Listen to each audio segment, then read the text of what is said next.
السلام علیکم. ہمارے چینل بیا اور مالا پر خوش آمدید. اگر آپ ہمارے اس چینل پر پہلی دفعہ آئے ہیں یا آپ نے ابھی تک سبسکرائب نہیں کیا تو بیا اور مالا کو سبسکرائب کرنا نہ بھولیے. سونیا رحمان کے وہم و گمان میں بھی کہیں یہ بات نہیں تھی کہ زندگی میں کبھی اس کے ساتھ ایسا بھی ہو سکتا ہے. سونیا رحمان جیسی مضبوط کردار لڑکی جس کے ارادوں کی پختگی سے پورا خاندان آگاہ تھا، جو اپنی بہنوں اور بھائیوں کے لیے جتنی رحم دل اور مخلص تھی، یہ کوئی ڈھکی چھپی بات تو نہ تھی. اس کی اچھائی اور صلہ رحمی کا پورا زمانہ معترف تھا. اس کی خوبیوں اور اس کی قابلیت کو ہمیشہ سراہا گیا تھا. یوں بھی سونیا رحمان بہت پڑھی لکھی تھی، اعلیٰ تعلیم یافتہ ہونے کے ساتھ بے حد حسین تھی، پہننے اوڑھنے کا سلیقہ رکھتی تھی. زندگی کو بہت رکھ رکھاؤ اور سلیقے سے گزارنے والی سونیا رحمان یوں حالات کا شکار ہو سکتی ہے. کون ایسا سوچ سکتا تھا اور کون ایسا چاہ سکتا تھا؟ سب اس کی صلاحیتوں کے قدردان تھے. سب اپنی بیٹیوں کو سونیا رحمان کی تقلید کرنے کی تلقین کرتے تھے. سونیا رحمان ایک مثال تھی، روشنی کا ایسا مینار جو سب کو روشنی بانٹ رہا تھا. سویرا رحمان، اجالا رحمان، سونیا رحمان اور صوبیہ رحمان اپنی بیوہ ماں کی 4 بیٹیاں تھیں. وہی مڈل کلاس گھرانوں والی مخصوص تنگ دست زندگی بہت مشکل سہی، مگر اس گھرانے کی ہمت سے زیادہ تو نہیں تھی. اوپر تلے کی لڑکیاں تھیں. سویرا بڑی جبکہ سونیا اس سے چھوٹی تھی. بڑی دونوں بہنوں نے میٹرک سے بچوں کو ٹیوشن پڑھانا شروع کر دی تھی. سویرا اور سونیا 7ویں اور 8ویں میں تھی جب رحمان صاحب انتقال کر گئے. گھر اپنا بنا ہوا تھا. رحمان صاحب کا کچھ بینک بیلنس تھا جس سے 1-1.5 سال تک گھر کا خرچ چلتا رہا. سویرا کی تو بچپن میں ہی اپنے ماموں کے بیٹے سے منگنی ہو گئی تھی. جیسے ہی سویرا نے میٹرک کیا، ماموں نے سادگی سے نعمان اور سویرا کا نکاح کروا دیا اور سویرا کو رخصت کروا کے اپنے گھر لے گئے. عابدہ بیگم نے بھی سکھ کی سانس لی. سونیا رحمان نے اپنے سب نازک جذبات اور خواہشات کو تھپک تھپک کے سلا دیا. فرسٹ ایئر سے ہی سونیا نے اپنے گھر کی ساری ذمہ داریاں اپنے کمزور کندھوں پر اٹھا لیں. سودا سلف، بجلی اور گیس کے بل کی ادائیگی، شام میں لوگوں کے گھروں میں بچے پڑھانے جانا، کالج سے چھٹیاں لے کر لوگوں کے کپڑے سلائی کرنا. وہ اپنی ماں کی تابع دار بیٹی تھی. اپنی بہنوں سے بہت پیار کرتی تھی. بساط بھر ان کی خواہشات پوری کرنے کی کوشش میں لگی رہتی. صوبیہ اور اجالا بھی بہت قناعت پسند تھی. بے جا خواہشیں پالنا، حرص و طمع میں مبتلا ہونا ان کی فطرت میں شامل ہی نہیں تھا. اور پھر میٹرک تک ٹیوشن پڑھانے سے جو کچھ تھوڑا بچتا اس سے سونیا نے کمیٹی ڈال لی تھی. جب تک اس نے ایف اے کیا تب تک اس کی کمیٹی بھی نکل آئی. وہ بے تحاشا خوش تھی. احساس تشکر سے اس کی آنکھیں بھیگ گئیں. اس نے 1 لاکھ کا فرنیچر بنوایا جس میں بینچیں، کرسیاں، ایک میز اور کچھ دوسری ضرورت کی چیزیں شامل تھیں. گھر کے ایک کمرے میں اکیڈمی کھول لی تھی. اس نے بے تحاشا محنت کی تھی. پرائیویٹ بی اے کیا، بی ایڈ کیا. اکیڈمی کی ابتدا اس نے ابتدائی کلاسز سے کی تھی. پھر آہستہ آہستہ بڑی کلاسز کے بچے بھی اکیڈمی میں آنے لگے تھے. گھر کے حالات بدل رہے تھے. عابدہ بیگم اپنی بیٹی پہ فخر محسوس کرتی تھی. سونیا نے انگلش لینگویج کا کورس کیا، کمپیوٹر کورسز کیے. سونیا رحمان کی اکیڈمی شہر کا جانا مانا ٹیوشن سینٹر بن گیا تھا. قابل ٹیچرز سونیا رحمان کے ہاں پڑھانے آتی تھی. سونیا رحمان کی زندگی میں محبت کی یا مرد کی جگہ کہیں نہیں تھی. یوں بھی اس کی زندگی اتنی مصروف گزر رہی تھی کہ وہ نام نہاد عشق و عاشقی کے چکروں میں پڑھ ہی نہیں سکتی تھی، اور ایسی خرافات میں وہ پڑھنا بھی نہیں چاہتی تھی. اس نے اپنے اندر نرمی اور حلاوت و ملائمت کو چھپا کر اپنے اوپر سختی اور مضبوطی کا خول چڑھا لیا تھا. اس کی ذات کے اندر جھانکنا کسی مرد کے بس کی بات نہیں تھی۔ سونیا رحمان نے اپنی ذات کے ارد گرد ایسی فصیلیں کھڑی کر لی تھی کہ ان کو پاٹنا ناممکنات میں سے تھا۔ دوسری طرف اکیڈمی میں قابل اعتماد ٹیچرز تھیں۔ اللہ نے اپنی رحمتوں سے ایک ایک کر کے سارے مسائل حل کر دیے تھے۔ سونیا کی انتھک محنتوں اور ریاضتوں کا صلہ مل رہا تھا۔ جس اکیڈمی کو کامیاب بنانے کے لیے سونیا نے دن رات لگن اور دل جمعی سے کام کیا تھا، وہاں سے بھی اللہ نے اس کی کاوشوں کے بدلے میں بے پایا نوازا تھا۔ سونیا لاکھوں روپیہ کمانے لگی تھی۔ انہی دنوں صوفیہ کا بہت اچھی جگہ رشتہ طے پا گیا۔ 2 ماہ کے اندر اندر اس کی شادی کر دی گئی۔ عابدہ بیگم کا سر فخر سے تن گیا۔ پورا خاندان سونیا کی تعریفوں کا رطب اللسان تھا۔ ہر آنکھ میں ستائش تھی، ہر زبان سے اس کے لیے شہد ٹپکتا۔ سونیا رحمان کی ذمہ داری اور نیکی کی مثالیں دی جانے لگیں۔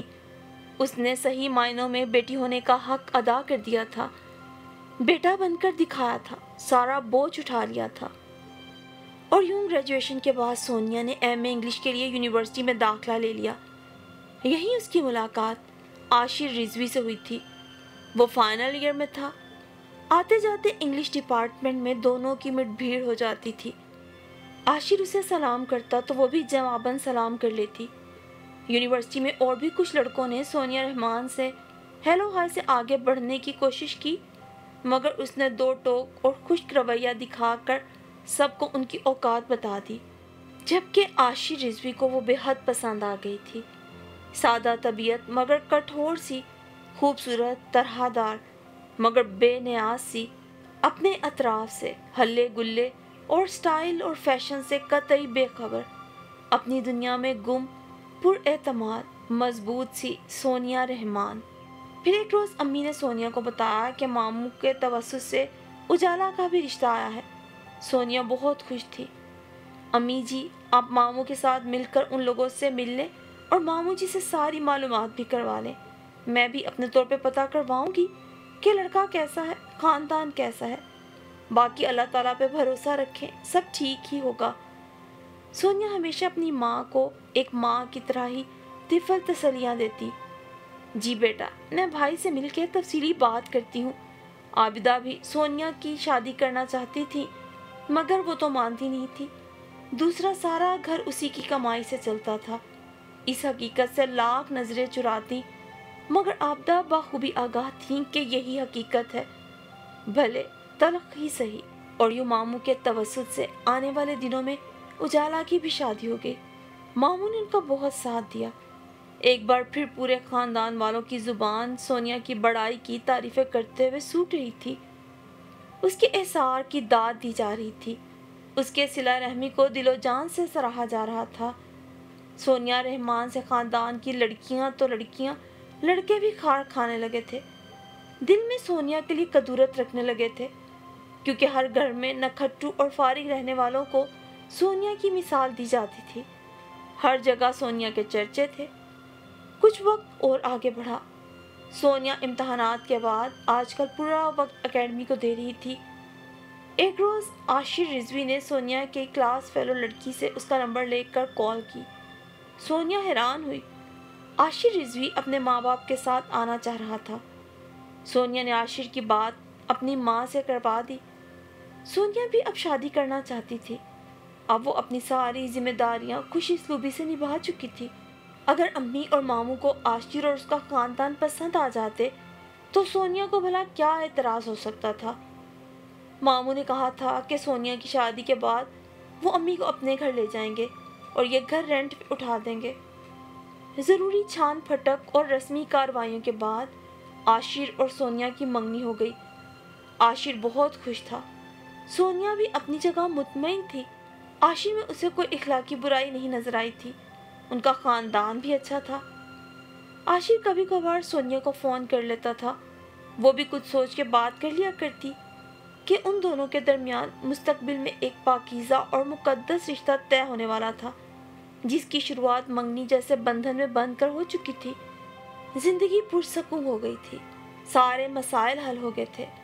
مگر کبھی کبھار ہوتا ہے نا ایسا کہ ہمارا ہونا جہاں بہت سے لوگوں کی ذات کے لیے سکون ہوتا ہے، مسیحائی اور رہنمائی ہوتا ہے، ہمارا ہنر، ہماری قابلیت دوسروں کے لیے راہیں کھول دیتی ہے، آسانیاں پیدا کر دیتی ہے، وہیں ہمارا ہنر، ہماری قابلیت، ہماری قسمت اور مقدر سے مات کھا جاتے ہیں اور ہم الٹی بساط کو دیکھتے رہ جاتے ہیں۔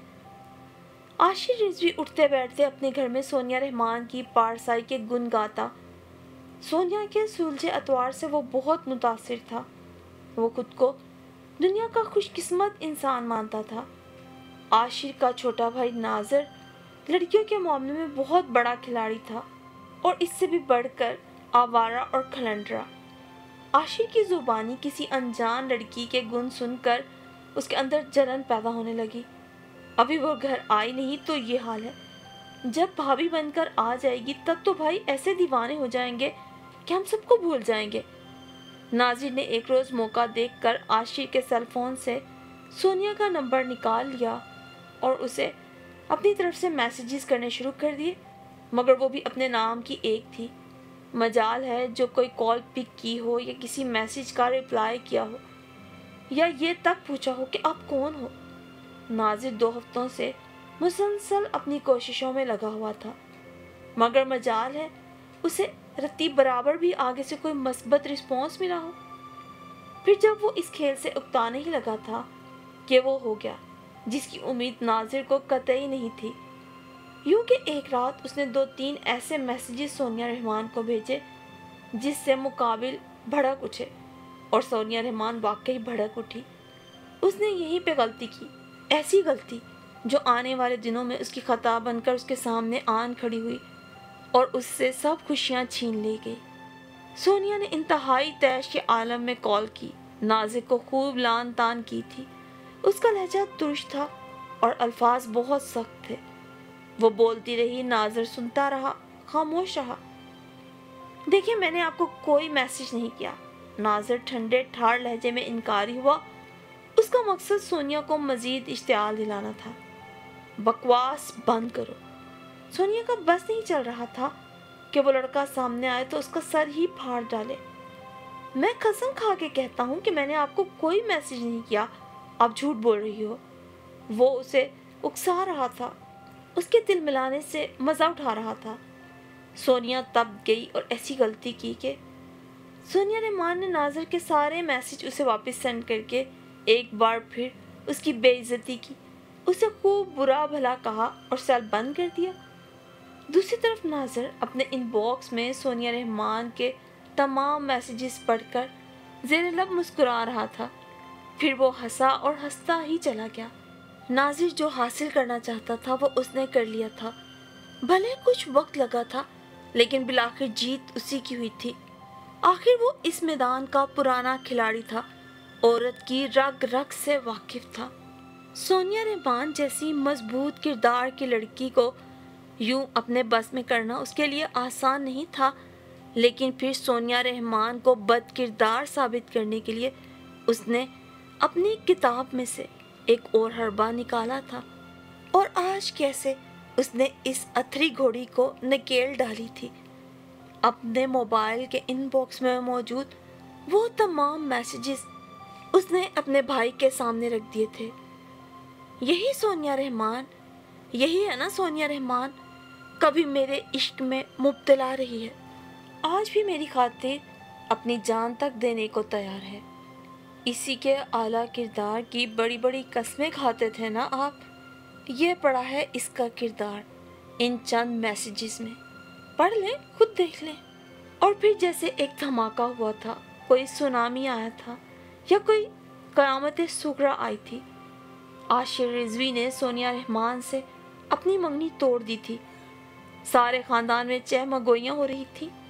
وہی خاندان جو سونیا رحمان کی شان میں قصیدے پڑھتے نہیں تھکتا تھا، اب ان کی نظروں میں سونیا مذاق بن کے رہ گئی تھی۔ ان کے ہونٹوں پہ طنز کے کانٹے اگائے تھے۔ عاشر کے گھر والوں نے کہا تھا کہ ہم مجبور ہیں، عاشر سونیا سے شادی نہیں کرنا چاہتا۔ سونیا شدید صدمے کی کیفیت میں تھی، وہ عجیب ٹوٹ پھوٹ کا شکار ہو رہی تھی۔ عاشر، تم نے خود اتنی چاہ سے مجھ سے رشتہ طے کیا